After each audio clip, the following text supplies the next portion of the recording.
ಇರ್ಲಿ. ವಿಹಾನ್ ವಿಹಾನ್ ಕೇಳಿಸ್ತಾ ಇದೆಯಾ? ಹಾ ಸರ್. ನಾನು ಬರಕ್ಕೆ ಇನ್ನೊಂದು 5 ನಿಮಿಷ ಆಗುತ್ತೆ. ಭವಾನ್ ಏಕಂ ಕಾರ್ಯಂ ಕರೋತು. ಭವಾನ್ ತತ್ರ ಏನಾಕ್ಷರ ಸಮಾಮ್ನಾಯ ಧ್ಯಾನ ಶ್ಲೋಕತ್ರಯಂ ಉಕ್ತ್ವಾ ಭವಾನ್ ಚಾಂಟಿಂಗ್ ಆರಂಭಂ ಕರೋತು. चतुर्थपादस्य चाण्टिङ्ग्, तृतीयपादस्य करोतु, चतुर्थपादम् अहं पाठयामि. अस्तु सर.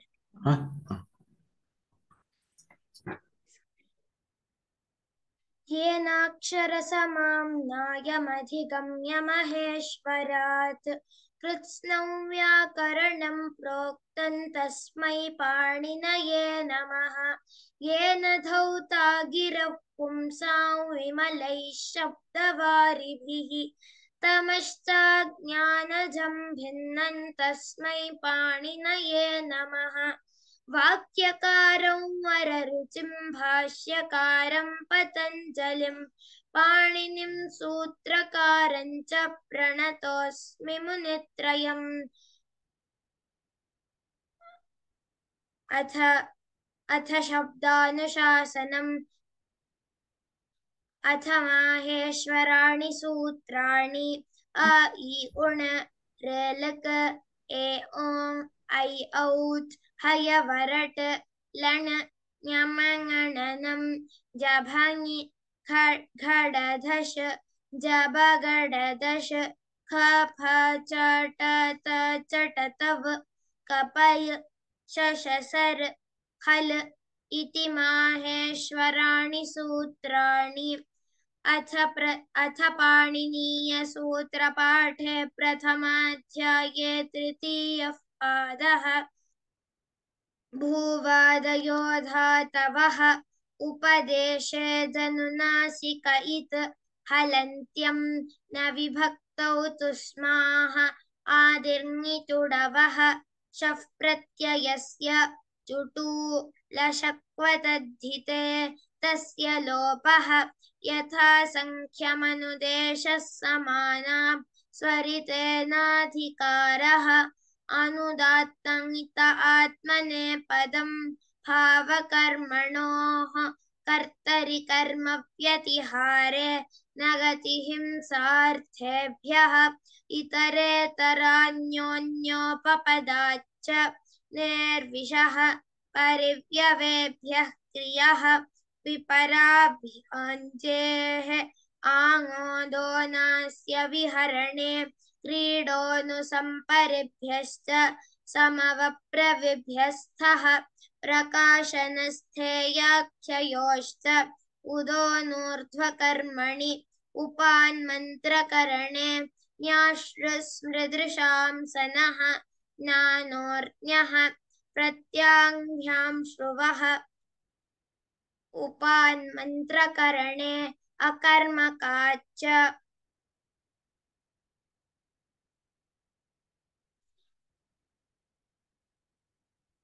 उद्विभ्यान्तपः आङोयमहनः समोगम्यिर्क्षिप्रच्छस्वरत्यर्तिश्रुविधिभ्यः निसमुपविभ्योऽह्वः स्पर्धायामाङः गन्धनावक्षेपणसेवनसाहसिक्यप्रतियत्नप्रकथनोपयोगेषु क्रियः अधेः प्रसहने वेशब्दकर्मणः अकर्मकाच्च सम्माननोत्सञ्जनाचार्यकरणज्ञानभृतिविगणनव्ययेषु नियः कर्तृस्थे च शरीरे कर्मणि वृत्तिसर्गतायनेषु क्रमः उपपराभ्याम् आङ उद्गमने वेः पादविहरणे रोपाभ्यां समर्थाभ्याम् अनुपसर्गाद्वा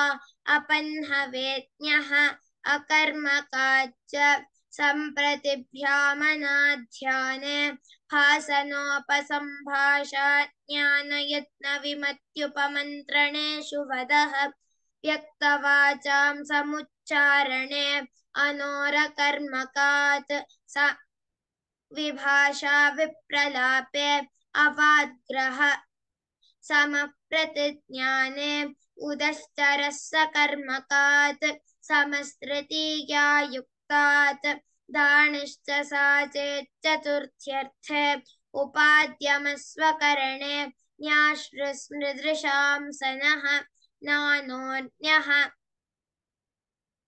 प्रत्याङ्भ्यां श्रुवः पूर्वस्य कर्ता अनुप्रतिगृणश्च साधकतमं करणं दिवः कर्म च परिक्रयणे सम्प्रदानमन्यतरस्याम् आधारोऽधिकरणम् अधिशींस्थासां कर्म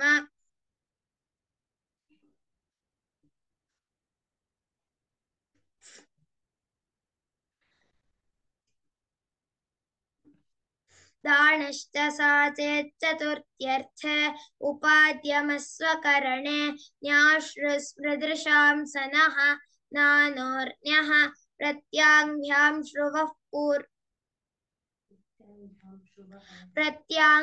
श्रुवः शदेशितः म्रियतेर्लुङ्लिङोश्च पूर्ववत्सनः आं प्रत्ययवत्क्रियोऽनुप्रयोगस्य प्रोपाभ्यायुजेरयज्ञपात्रेषु समः श्नुवः भुजो न वने नेरणौ यत्कर्मणौ चेत् सकर्ता नाध्याने भीष्म्योर्हेतुभये कृधिवन्त्योः प्रलम्भने लियः सम्माननशालीनीकरणयोश्च मिथ्योपपदात्क्रियोऽभ्यासे स्वरितङितः कर्तृभिप्राये क्रियाफले अपाद्वदः निचश्च समुदाङ्भ्यो यमो ग्रन्थे अनुपसर्गाज्ञः विभाषोपपदेन प्रतीयमाने शेषात् कर्तरि परस्मैपदम् अनुपराभ्यां क्रियः अभिप्रत्यतिभ्यः क्षिपः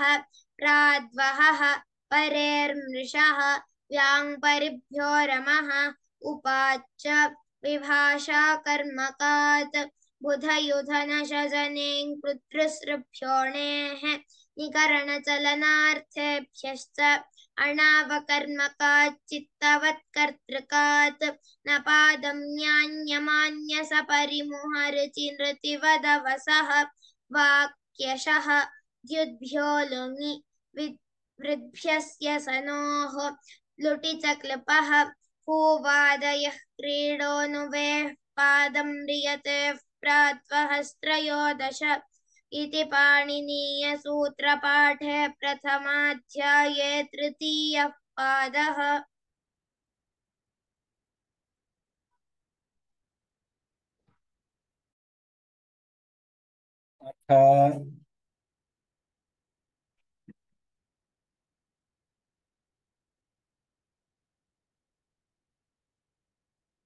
पाणिनीयसूत्रपाठे प्रथमाध्याये चतुर्थः पादः।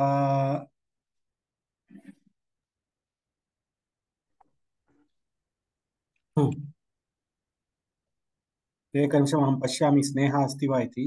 सा अस्ति चेत् अहं अस्ति वा नास्ति अस्तु।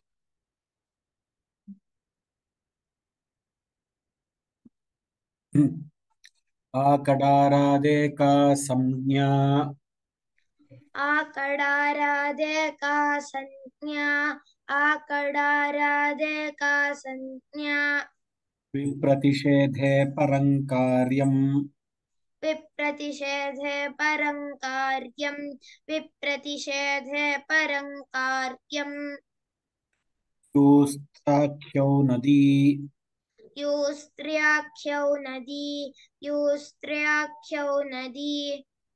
नेयं वंस्थानावस्त्री नेयं वंस्थानावस्त्री वामी वामी नीतिह्रस्वश्च नीतिह्रस्वश्च शेषोऽघ्यसखि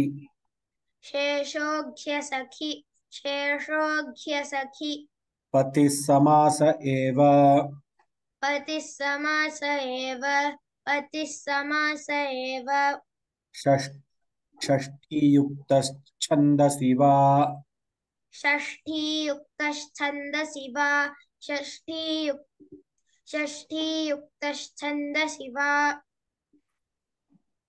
ह्रस्वल्लघु ह्रस्वं लघु ह्रस्वल्लघु संयोगे गुरु संयोगे गुरु संयोगे गुरु दीर्घं च दीर्घं च दीर्घं च यस्मात् प्रत्ययविधिस्तदादिप्रत्ययेङ्गम् यस्मात् प्रत्ययविधिस्तदादिप्रत्ययेङ्गम् यस्मात् प्रत्ययविधिस्तदादिप्रत्ययेङ्गम् सुप्तिङन्तं पदम् सुप्तिङन्तं पदम् सुप्तिङन्तं पदम् नह्ये नह्ये नह्ये सिति च सिति च सिति च स्वादिश्वसर्वनामस्थाने स्वादिश्वसर्वनामस्थाने स्वादिश्वसर्वनामस्थाने यचिभम् यचिभम् यचिभम् तसौमत्वर्थे तसौमत्वर्थे तसौमत्वर्थे अयस्मयादीनिच्छन्दसि अयस्मयादीनिच्छन्दसि अयस्मयादीनिच्छन्दसि बहुषु बहुवचनम् बहुषु बहुवचनम् बहुषु बहुवचनम् द्वेकयोर्द्विवचनैकवचने द्व्येकयोर्द्विवचनैकवचने द्व्येकयोर्द्विवचनैकवचने कारके कारके कारके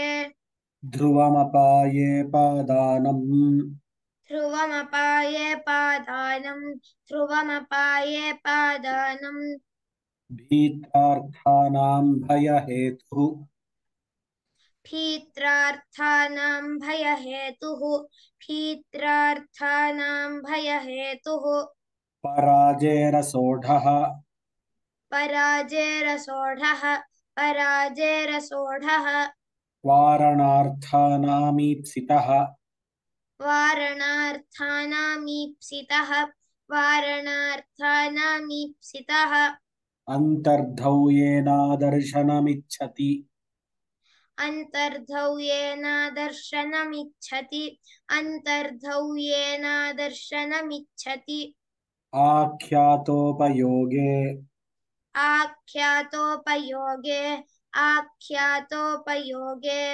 जनिकर्तुः प्रकृतिः जनिकर्तुः प्रकृतिः जनिकर्तुः प्रकृतिः भुवः प्रभवः भुवः प्रभवः भुवः प्रभवः कर्मणायमभिप्रैति ससम्प्रदानम् कर्मणायमभिप्रैति ससम्प्रदानम् कर्मणायमभिप्रैति ससम्प्रदानम् रुच्यर्थानां प्रीयमाणः ऋत्यर्थानां प्रीयमाणः ऋत्यर्थानां प्रीयमाणः श्लाघ श्लाघन्हुंस्थाशपां नीप्स्यमानः श्लाघन्हुंस्थाशपान्नीप्स्यमानः श्लाघन्हुंस्थाशपान्नीप्स्यमानः धारेरुत्तमर्णः धारेरुत्तमर्णः धारेरुत्तमर्णः स्पृहेरीप्सितः स्पृहेरीप्सितः स्पृहेरीप्सितः क्रुधद्रुहेर्ष्यासूयार्थानां यं प्रतिकोपः कृधद्रुहेर्ष्यासूयार्थानाय्यं प्रतिकोपः कृधद्रुहेर्ष्यासूयार्थानाय्यं प्रतिकोपः क्रुधद्रुहोरुपसृष्टयोः कर्म कृधद्रुहोरुपसृष्टयोः कर्म कृधद्रुहोरुपसृष्टयोः कर्म राधीक्ष्योर्यस्य विप्रश्नः राधीक्ष्योर्यस्य विप्रश्नः राधीक्ष्योर्यस्य विप्रश्नः प्रत्याङ्भ्यां श्रुवः पूर्वस्य कर्ता प्रत्याङ्भ्यां श्रुवः पूर्वस्य कर्ता प्रत्याङ्भ्यां श्रुवः पूर्वस्य कर्ता अनुप्रतिगृणश्च अनुप्रतिगृणश्च अनुप्रतिगृणश्च साधकतमं करणम् साधकतमं करणं साधकतमं करणं दिवः कर्म च दिवः कर्म च दिवः कर्म च परिक्रयणे सम्प्रदानमन्यतरस्याम् परिक्रयणे सम्प्रदानमन्यतरस्याम् परिक्रयणे सम्प्रदानमन्यतरस्याम् आधारोऽधिकरणम् आधारोऽधिकरणम् आधारोऽधिकरणम् अधिशींस्थासां कर्म अधिशींस्थासां कर्म अधिशींस्थासां कर्म अभिनिविशश्च अभिनिविशश्च अभिनिविशश्च उपान्वद्भ्याङ्वसः उपान्वद्भ्याङ्वसः उपान्वद्भ्याङ्वसः कर्तुरीप्सिततमं कर्म कर्तुरीप्सिततमं कर्म कर्तुरीप्सिततमं कर्म तथा युक्तं चानीप्सितम् तथा युक्तं चानीप्सितं तथा युक्तं चानीप्सितम् अकथितं च अकथितं च अकथितं च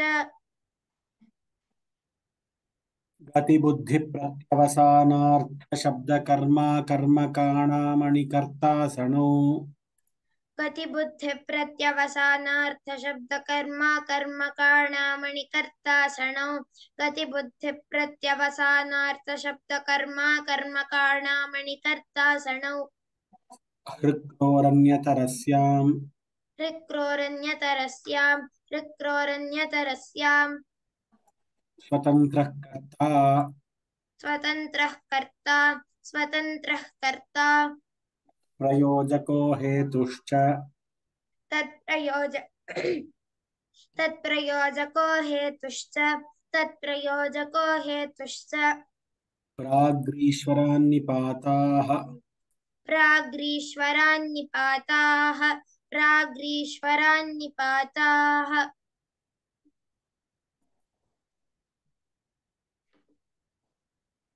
चादयो सत्त्वे चादयो सत्त्वे चादयो सत्त्वे प्रादयः प्रादयः प्रादयः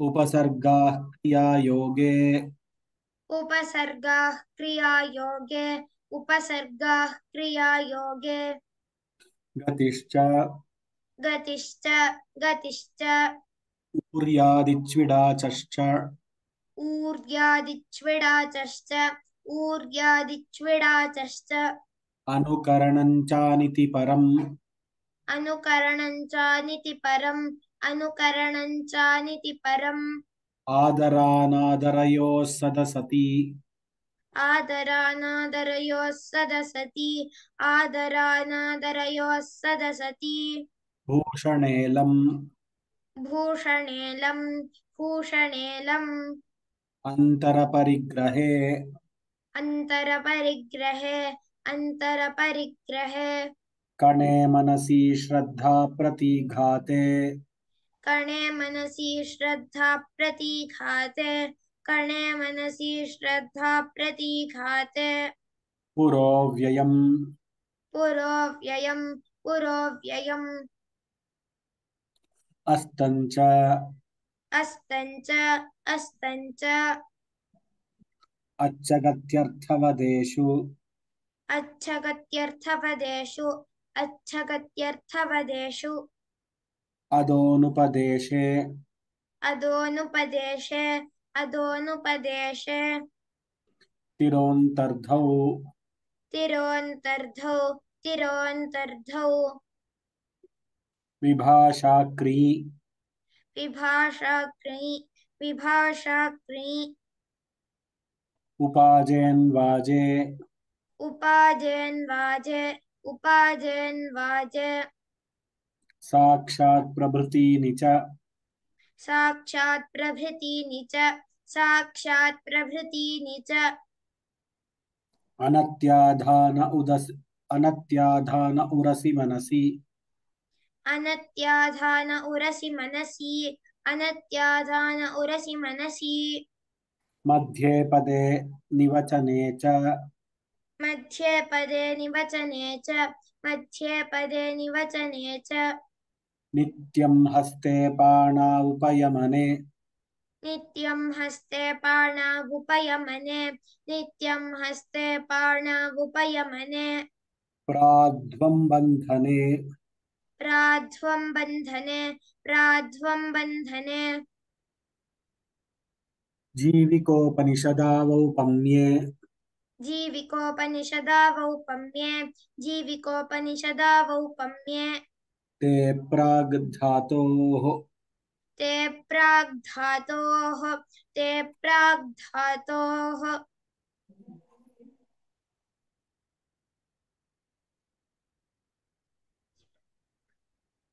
दृश्यते वा? आं सर् दृश्यते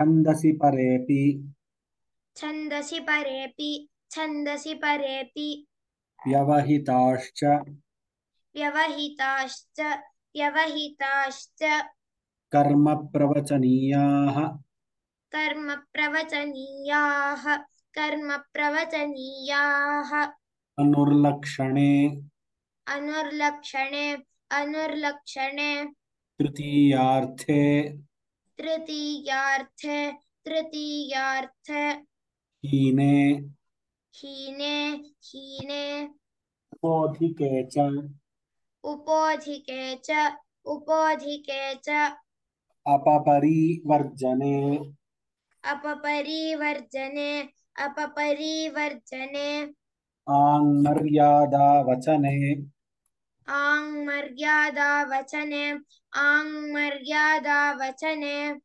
लक्षणेऽर्थं भूताख्यानभागवीप्सासु प्रतिपर्यनवः लक्षणेऽर्थं भूताख्यानभागवीप्सासु प्रतिपर्यनवः लक्षणेऽर्थं भूताख्यानभागवीप्सासु प्रतिपर्यनवः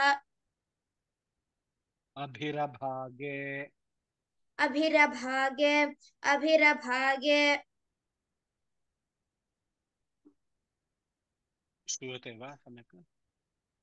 प्रतिः प्रतिः प्रतिनिधिप्रतिदानयोः प्रतिनिधिप्रतिदानयोः प्रतिः प्रतिनिधिप्रतिदानयोः अधिपरि अनर्थकौ अधिपरि अनर्थकौ अधिपरि अनर्थकौ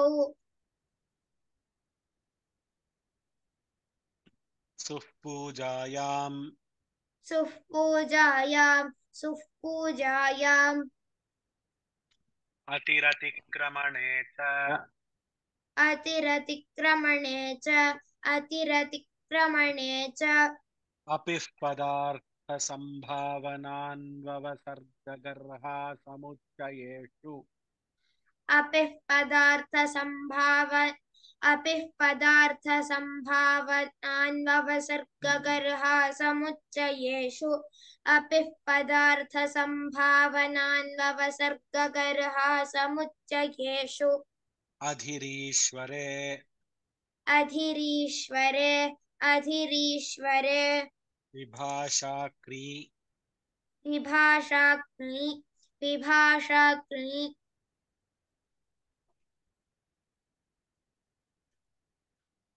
लः परस्मैपदम् लः परस्मैपदम् लः परस्मैपदम् तङानावात्मनेपदम् तङानावात्मनेपदम् तङानावात्मनेपदम् तिङस्त्रीणि त्रीणि प्रथममध्यमोत्तमाः तिङस्त्रीणि त्रीणि प्रथममध्यमोत्तमाः तिङस्त्रीणि त्रीणि प्रथममध्यमोत्तमाः तान्येकवचन बहुवचनान्येकशः तान्येकवचन द्विवचन बहुवचनान्येकशः तान्येकवचन द्विवचन बहुवचनान्येकशः सुपः सुपः सुपः विभक्तिश्च विभक्तिश्च विभक्तिश्च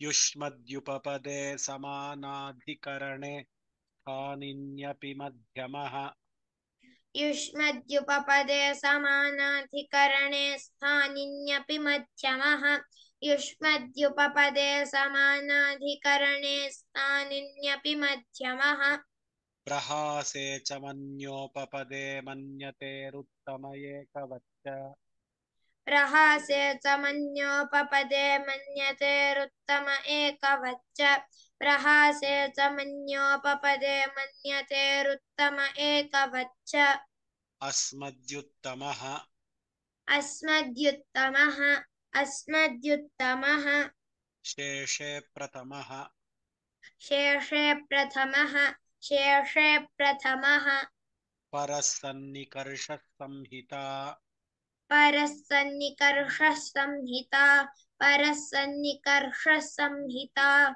विरामोऽवसानम् विरामोऽवसानम् विरामोऽवसानम् आकडारात् बहुषु अनुप्रतिगृण ऊर्यादिच्छन्दसि तिङोदश आकडारात् बहुषु अनुप्रतिगृण ऊर्यादिच्छन्दसि तिङोदश आकडारात् बहुष्वनुप्रतिगृण ऊर्यादिच्छन्दसि तिङोदश इति पाणिनीयसूत्रपाठे प्रथमाध्याये चतुर्थः पादः इति पाणिनीयसूत्रपाठे प्रथमाध्याये चतुर्थः पादः इति पाणिनीयसूत्रपाठे प्रथमाध्याये चतुर्थः पादः धन्यवादः मुत्तुलक्ष्मी भगिनी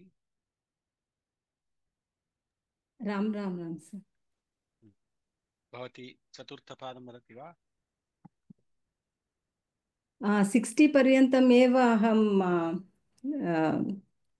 कण्ठस्थीकृतवती अस्तु यावत् कण्ठस्थीकरणं कृतवती तावत् वदतु अन्यत् दृष्ट्वा वदतु अन्येभ्यः अभ्यासः भवति भवती वदति चेत् अन्ये शृण्वन्ति अभ्यासः अपि भवति अस्तु वदतु आकडारादेका संज्ञा विप्रतिषेधे परं कार्यं यूस्त्र्याख्यौ नदी नेयङ्गुवं स्थानावस्त्री वामी ङितिह्रस्वश्च शेषोऽघ्यसखी पतिसमास एव षष्टियुक्तश्छन्दसि वा ह्रस्वल्लघु संयोगे गुरु दीर्घञ्च यस्मात् प्रत्ययविधिस्तदादिप्रत्ययेङ्गं सुप्तिङन्तं पदं नः के सिति च स्वादिष्वसर्वनामस्थाने यचिभं तसौ मत्वर्थे अयस्मयादीनि छन्दसि बहुषु बहुवचनं द्वेकयोर्द्विवचनैकवचने कारके ध्रुवमपाये पादानं भीत्रार्थानां भयहेतुः पराजेरसोढः वारणार्थानां ईप्सितः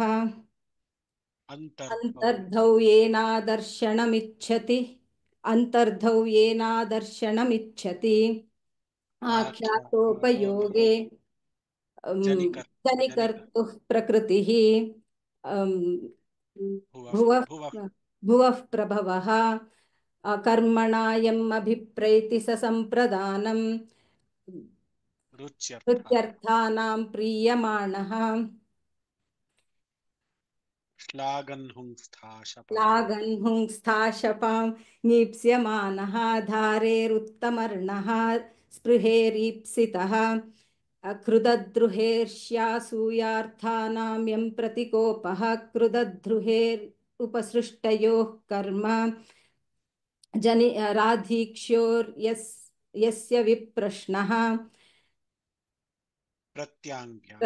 प्रत्याङ्भ्यां श्रुवः पूर्वस्य कर्ता अनुप्रतिगृणश्च साधकतमं करणं दिवः कर्म च परिक्रयणे सम्प्रदानं मन्यतरस्याम् आधारोऽधिकरणम् अधिशींस्थासां कर्म अभिनिविशश्च उपान्वद्याङ्वसः कर्तृरीप्सिततमं कर्म तथा युक्तं चानीप्सितम् अकथितं च गतिबुद्धिप्रत्यवसानार्थ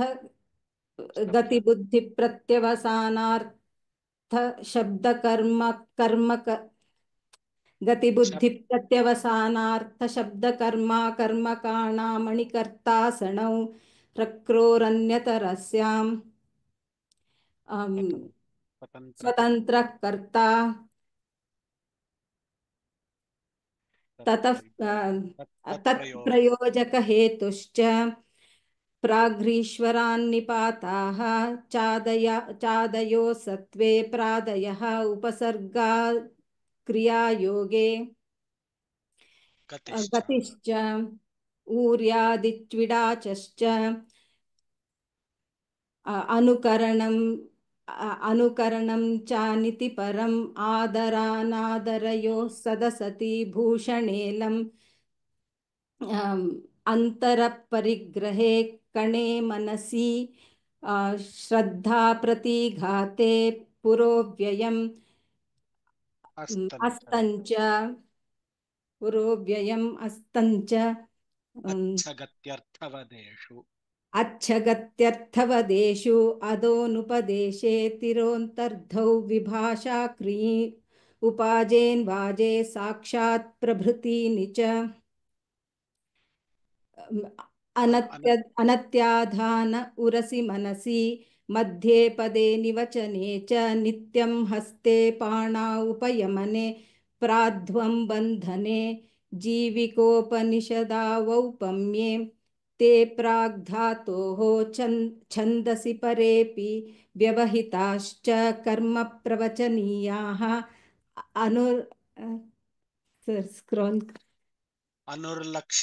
अनुर्लक्षणे तृतीयार्थे हीने उपोधिके च अपपरिवर्जने आङ्मर्यादावचने लक्षणेत्थं भूताख्यानभागवीप्सासु प्रतिपर्यनवः अभिरभागे प्रतिनिधिप्रतिदानयोः अधिपरि अनर्थकौ सुःपूजायाम् अतिरतिक्रमणे अपि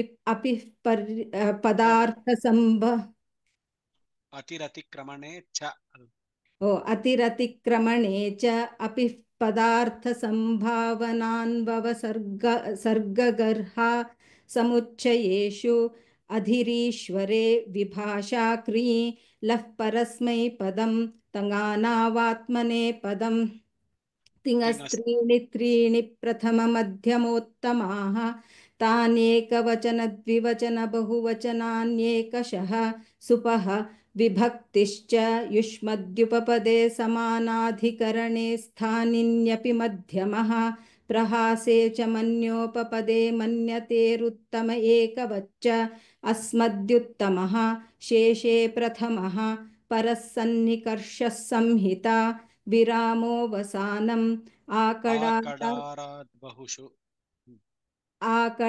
आकडाराद्बहुष्वनु प्रतिगृण उर्यादिच्छन्दसि तिङो दश उत्तमम् उत्तमम् अति उत्तमम् सम्यक् उक्तम् धन्यवाद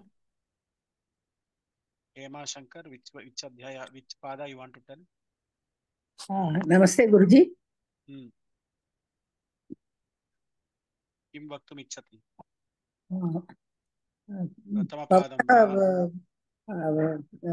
ध्वनिः न श्रूयते मया प्रथमं वदामि वा किं वक्तुम् इच्छति अहं वदामि वा इदानीं न किं वक्तुम् इच्छति इति पठामि पारायणमेव अहं कण्ठस्थी न कृतवती अस्तु करोतु करोमि वा आकडारादेका संज्ञा विप्रतिषेधे परं कार्यं यु स्त्रियाख्यौ नदी स्क्रोलिंग कर्तुं शक्यते वा अहं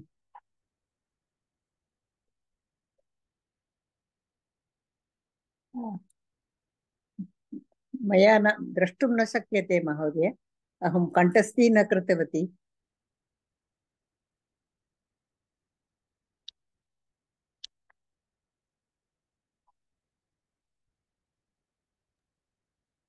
एकनिमिषम्, इदानीं श्रूयते वा?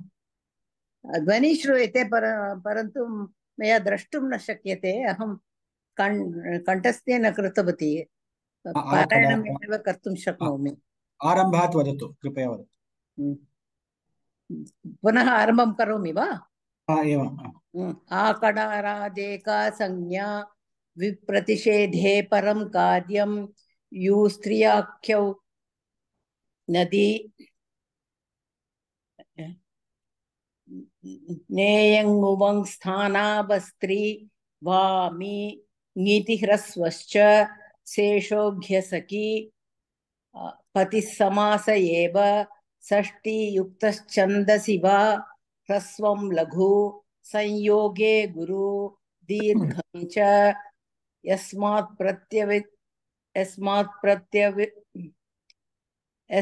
प्रत्यविधिस्तदादिप्रत्ययेऽङ्गम् सुप्तिङन्तं पदं नः के सिति च स्वादिष्व सर्वनामस्थाने यचिभं तसौ मन्मत्वर्ते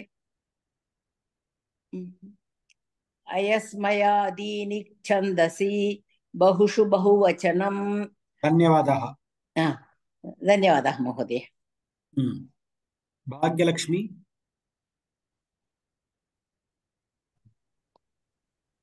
नमस्ते आचार्य। अहमपि पठामि।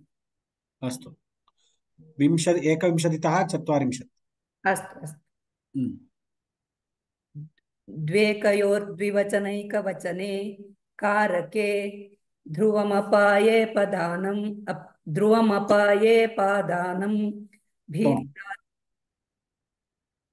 क्षम्यतां महोदय। सम्यक् उक्तम्।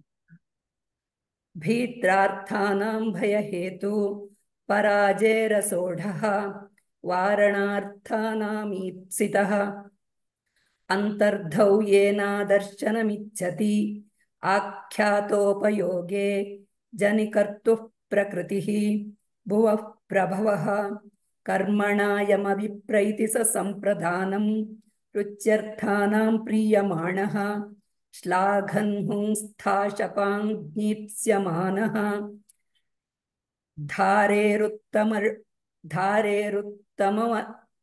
धारेरुत्तमर्णः स्पृहेरीप्सितः रुद्रुह्येर्ष्यासूयार्थानायं प्रतिकोपः क्रुधद्रुहोरुपसृष्टयोः कर्म राधिक्षयोर्यस्य विप्रश्नः प्रत्याङ्भ्यां पूर्वस्य कर्ता अनुप्रतिगृणश्च साधकतमं करणम्। धन्यवादः। अन्यान् पृच्छामि, ये सदा हस्तम् उपरि कुर्वन्ति तान् न पृच्छामि। ये हस्तमेव न उन्नयन्ति तानेव अद्य पृच्छामि। इदानीम् आरम्भं करोमि। साई श्रुति अस्ति वा? आम्। वदतु। अनुप्रतिगृणश्च साधकतमं करणं दिवः कर्म च परिक्रयणे सम्प्रदानमन्यतरस्याम्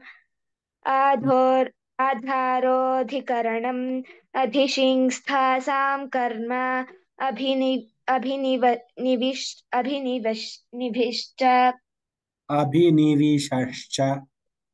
अभिनिविशश्च उपान्मध्याङ्गसः कर्तुरीप्सितमं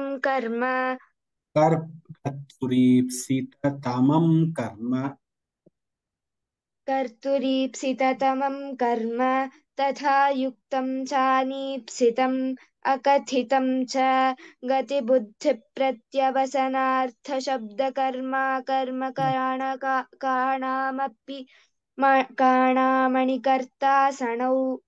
एकनिमिषम्। गतिबुद्धिप्रत्यवसानार्थ गतिबुद्धिप्रत्यवसानार्थ गतिबुद्धिप्रत्यवसानार्थ शब्द कर्मा कर्मकाणाम् शब्दकर्मा कर्मकाणां शब्दकर्मा कर्मकाणाम् अणिकर्ता सणौ अणिकर्ता सणौ इदानीं पूर्णं वक्तुं प्रयत्नं करोतु।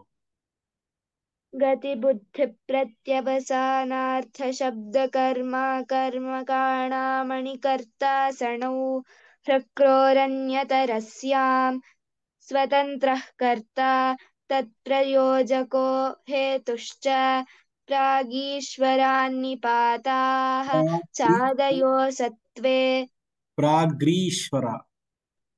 प्राग्रीश्वरान्निपाताः चादयो सत्त्वे प्रादयः उपसर्गाः क्रियायोगे गतिश्च उर्यादिच्विडाचश्च अनुकरणं चानिति परम्। धन्यवादः साई स्मृति। साई श्रुति अस्ति वा? नास्ति। सा कक्षां नागच्छति वा? नागच्छति। अस्तु धन्यवादः, सम्यक् उक्तवती भवती। इतः परमपि हस्तं प्रसारयतु, किञ्चित् वदतु, प्रतिकक्षायां किञ्चित् वदतु। राम राम राम राम राम राम, सम्यक् उक्तवती।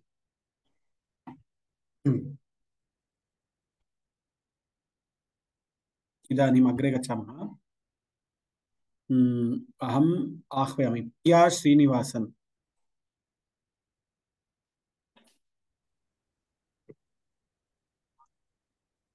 नमस्ते महोदय। कृपया वदतु भगिनी। चादयो सत्तवे प्रादयः उपसर्गाः क्रियायोगे गतिश्च ऊर्यादिच्चिविडाचश्च अनुकरणं चानिति परम् आदारणादरयोः सदसति भूषणेलम् अन्तरपरिग्रहे कणे मनसि श्रद्धा प्रतिघाते पुरोव्ययम्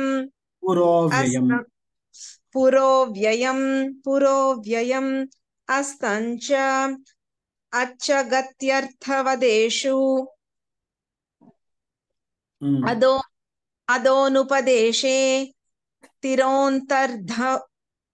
तिरोन्तर्धौ विभाषा कृञि उपाजेन्वाजे साक्षात् प्रभृतीनि च अनत्याधान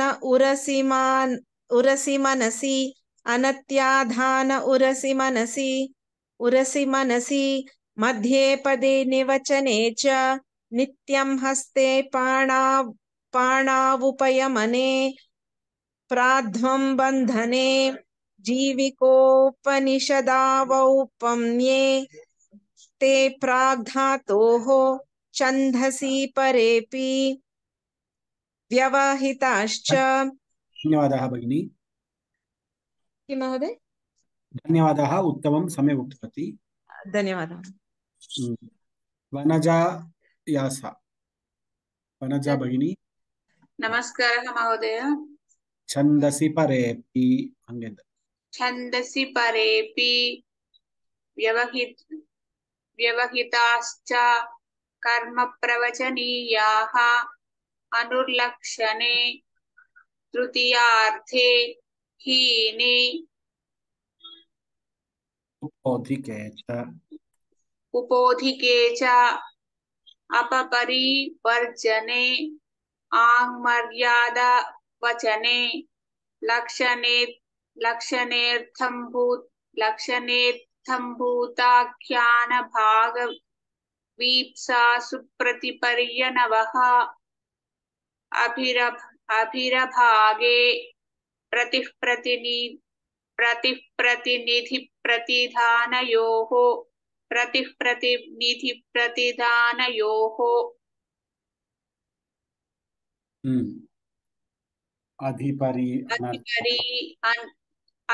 अधिपरि अनर्थकौ सुःपूजायाम् अतिरितिक्रमणे च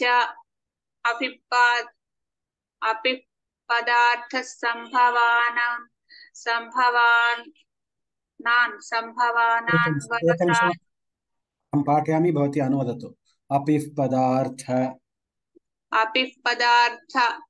संभावना अन्ववसर्ग गर्हासमुच्चयेषु गर्हासमुच्चयेषु इदानीं वदतु मिलित्वा। अपिः पदार्थ संभावनान्ववसर्ग गर्हासमुच्चयेषु उत्तमम्। अधिरीश्वरे विभाषाकृञ लः परस्मैपदम्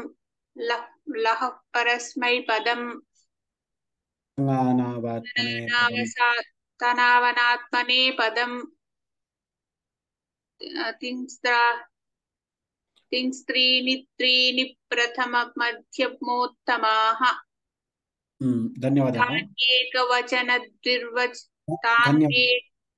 तान्येकवचन द्विवचन बहुवचनान्येकशः। धन्यवादः भगिनी। धन्यवादः महोदय। इतोपि अभ्यासः करणीयः, करोतु कृपया। गौरी रङ्गस्वामी। नमस्कारं महोदय। तिङस्त्रीणि प्रथममध्यमोत्तमाः। तिङस्त्रीणि प्रथममध्यमोत्तमाः। तान्येकवचन द्विवचन बहुवचनान्येकशः। सुपः विभक्तिश्च युष्मद्युपपदे समानाधिकरणे स्थानिन्यपि मध्यमः। प्रहासे च यन्योपपदे मन्यतेरुत्तम एकवच्छ अस्मद्युत्तमः। शेषे प्रथमः परः सन्निकर्षः संहिता विरामोऽवसानम्। आकडाराद् बहुष्वनु प्रतिगृह्ण ऊर्यादिच्छन्दसि तिङो दश इति पाणिनीयसूत्रपाठे प्रथमाध्याये चतुर्थः पादः। उत्तमम्। एकं कार्यं करोतु गौरी भगिनी, आरम्भतः 20 सूत्राणि वक्तुं पुनः प्रयत्नं करोतु। कण्ठस्थीकरणं किमपि कृतवती वा? प्रथमपादस्य द्वितीयपादस्य? प्रथमपादस्य कण्ठस्थीकरणं कृतवती। अग्रिम कक्षायाम् अहं पृच्छामि। कण्ठस्थीकरणं कृत्वा पूर्णपादं वदतु। अस्तु महोदय। इदानीं कार्यं कुर्मः। अहं पृच्छामि एकं। ये केपि तत्र कण्ठस्थीकरणं कृतवन्तः, कृपया सर्वे ये कण्ठस्थीकरणं कृतवः ग्रूप् मध्ये स्थापयन्तु कण्ठस्थीकरणं कृतमिति। अहं पूर्णपादस्य ये कण्ठस्थीकरणं कृतवन्तः तान् पृच्छामि। इदानीं प्रथमाध्यायः प्रायः समाप्तः, अतः अस्माभिः मध्ये मध्ये परीक्षा स्वीकरणीया भवति। एकवारं परीक्षा इति अनन्तरं वदामि, परन्तु इदानीं सर्वैः कण्ठस्थीकरणं यैः कृतं तैः वक्तव्यं भवति। ग्रूप् मध्ये अहं स्थापयामि, एकनिमिषम्। सो आङ्ग्लभाषायामपि वदामि। Those who have by hearted learnt by heart the sutras, whichever pada you have by hearted, please indicate in the group. We will open the group for 2 days so that I will be able to ask on Tuesday, next Tuesday, or I will open the group on Sunday. I will open today and on Monday I will open. So you can indicate whether you have by hearted, how many padas you have by hearted. So that will help us to ask those students, and you can clear. Once you clear your pronunciation, etc., it is done. Afterward, we will have a pariksha. For first adhyaya, we need to have a pariksha, and then for the second adhyaya, we need to have a pariksha. This is only for those who are by hearted. Without seeing, you are supposed to tell. For those who want to read fluently in the class, you can raise the hand. If we get chance, you can definitely tell. Okay.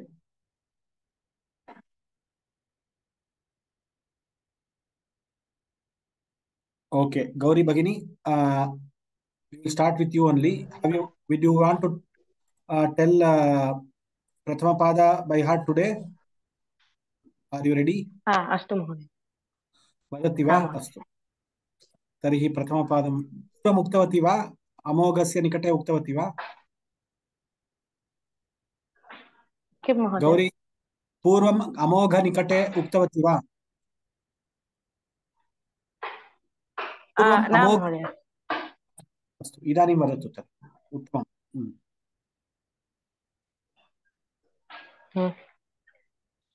आरम्भं करोमि वा? आरम्भं करोतु. एकनिमिषम् अहम् एकं कार्यं करोमि. अहं भवतीं पानलिस्ट् प्रमोट् करोमि. आगच्छतु.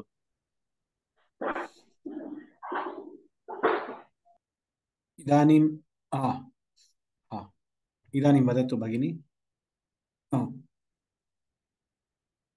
भवती स्क्रीन् मा पश्यतु, सा वदतु.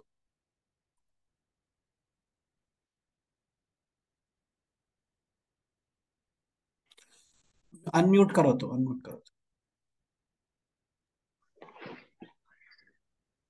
अथ पाणिनीयसूत्रपाठे प्रथमाध्याये प्रथमः पादः. वृद्धिरादैश्च अदेङ् गुणः.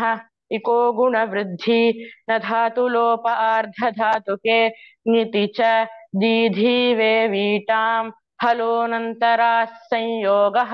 मुखनासिका वचनोऽनुनासिकः तुल्यास्य प्रयत्नं सवर्णं नाज्झलौ ईदूदे द्विवचनं प्रगृह्यम् अदसोमात् शे निपात एका जनाङ् ओत् सम्बुद्धौ शाकल्यस्येतावनार्षे ऊङः ऊ ईदूतौ च सप्तम्यर्थे दाधाग्वधाप् आद्यन्तवदेकस्मिन् तरप्तमपौघः बहुगणवतुडति संख्या श्नान्ता षट् दति च सक्तवतो निष्ठा सर्वादीनि सर्वनामानि विभाषादिक् समासे बहुव्रीहौ न बहुव्रीहौ तृतीया समासे द्वन्द्वे च विभाषाजसि प्रथमचरमतयाल्पार्धकतिपयनेमाश्च पूर्वपरावरदक्षिणोत्तरापराधराणि व्यवस्थायामसंज्ञायां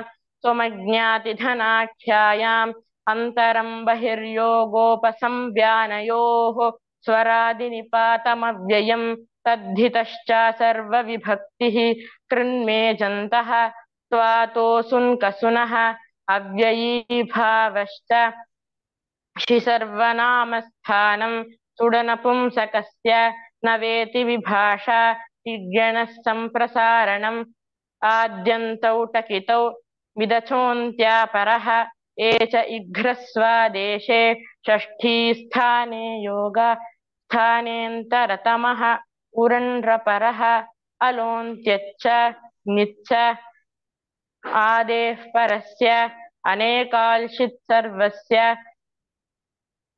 स्थानिवदादेशो नल्विधौ अचः परस्मिन् पूर्वविधौ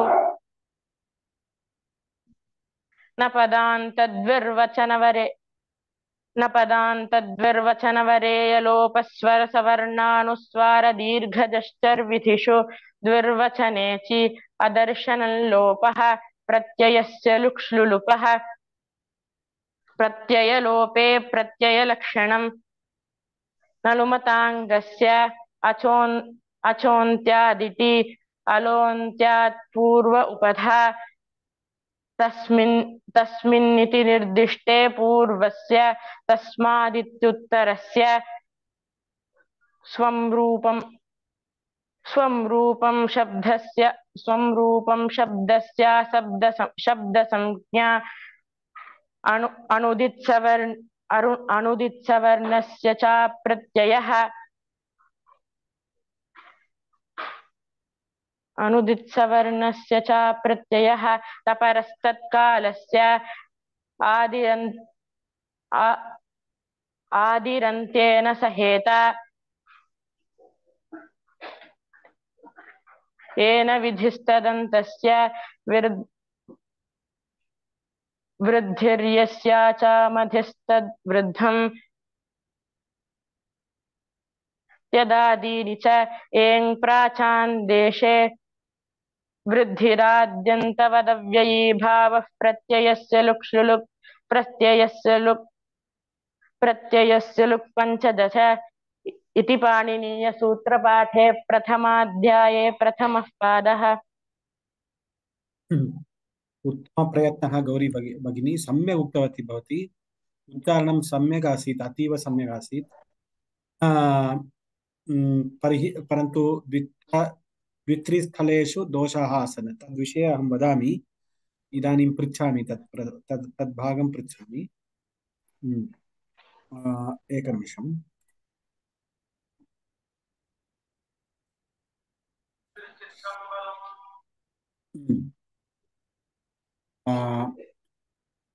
उरण्ड्रपरः, पुनः वदतु। उरण्ड्रपरः उरण्ड्रपरः अलोन्त्यच्च ङिच्च। अत्रैव दोषः अस्ति। अलोन्त्यस्य ङिच्च ङिच्च अस्ति, परन्तु अलोन्त्यच्च नास्ति, अलोन्त्यस्य इति अस्ति। एकम्। उपरि अहं वदामि। मिदचो आद्यन्तौ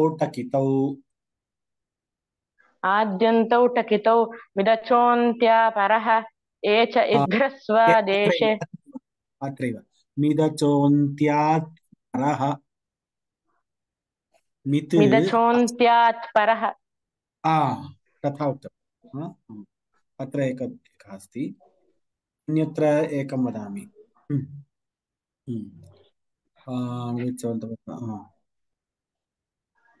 स्वं रूपं शब्दस्य शब्दसंज्ञा तदनन्तरम् अनुदिक्सवर्णस्य च प्रत्ययः। अग्रे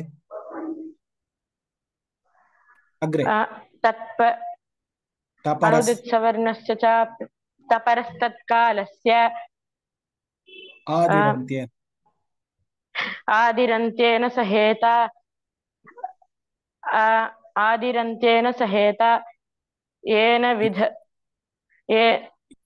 येन विधिस्तदन्तस्य अग्रे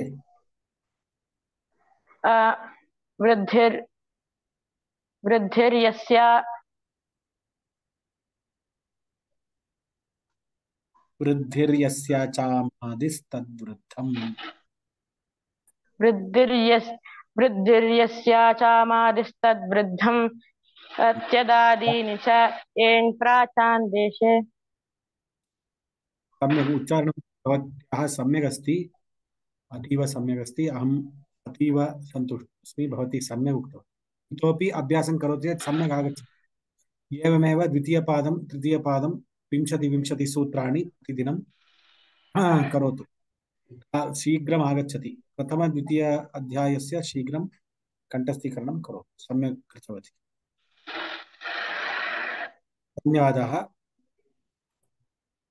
धन्यवादः, नमस्कारः। राम राम राम।